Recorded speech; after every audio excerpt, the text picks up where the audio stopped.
Bonjour, bienvenue à la Maison Kuhn. Donc peut-être quelques mots sur l'histoire de notre cave.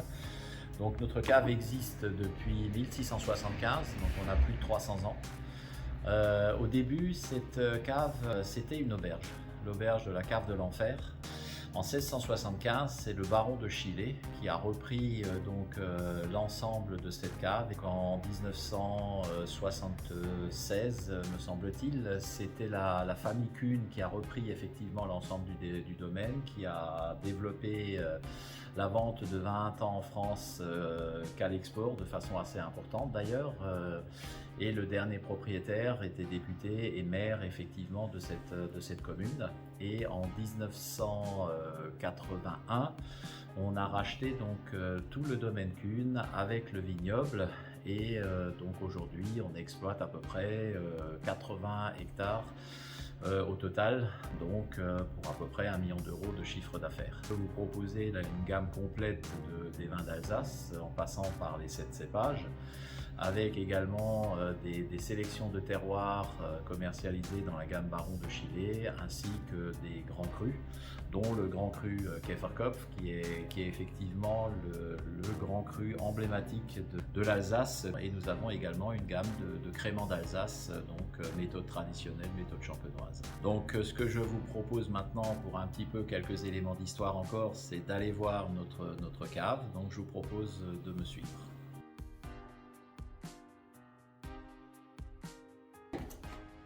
Donc ici, vous avez déjà un aperçu de notre cave, effectivement très ancienne, comme vous pouvez le voir.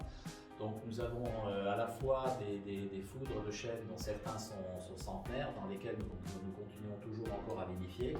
Et nous avons également une batterie de cuverie inox qui nous permet d'avoir à la fois d'un côté la tradition et de l'autre côté l'innovation.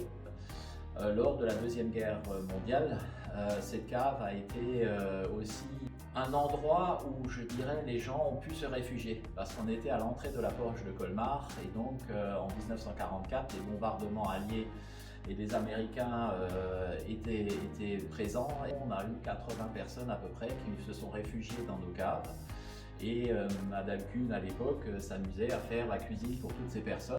Et c'est pour ça aussi que le curé de l'époque avait décidé de descendre les saints. C'est pour ça qu'on a toujours parlé, les saints vont aller en enfer, puisqu'effectivement la cave ici est également la cave de l'enfer. Donc on va y faire un petit tour, parce qu'on a encore une partie un petit peu plus basse, donc je vous propose de m'y rejoindre.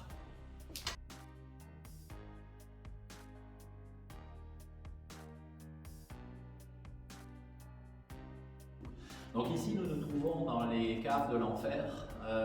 Donc effectivement, pourquoi les caves de l'enfer? Puisque le restaurant acheté par le baron de Chillet à l'époque s'appelait le restaurant de l'enfer. Donc un endroit où on pouvait boire et faire des jeux et des différentes choses.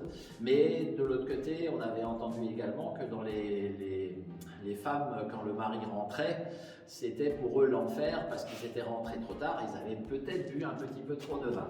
Donc ici, nous avons une petite partie de barrique, parce que nous faisons également du pinot noir vieilli en fût de chêne. Nous avons une petite partie de batterie en inox, à d'autres endroits également, mais c'était juste pour vous donner une petite idée de notre cave. Donc ça nous permet d'avoir une gamme extrêmement large et de pouvoir subvenir, je dirais, à tous les besoins de repas et autres, ce qui est une spécificité un peu également de l'Alsace, d'avoir une si grande largeur de gamme et de telles possibilités de dégustation. Donc là, on est dans une autre partie de nos caves voûtées et anciennes, qui vous permettent de voir effectivement que nous travaillons encore dans des foudres de chêne, dans lesquelles effectivement il y a 2 fois, 3 fois plus de travail que dans de l'inox, parce qu'effectivement, quand il faut rentrer dedans pour les nettoyer, il faut passer par la petite porte. Donc c'est pour ça qu'on demande à notre œnologue de rester svelte pour effectivement pouvoir rentrer. Ça demande effectivement un travail plus important, mais ça permet aussi d'avoir une finesse dans les vins qu'on n'aura pas sur des cuves en inox.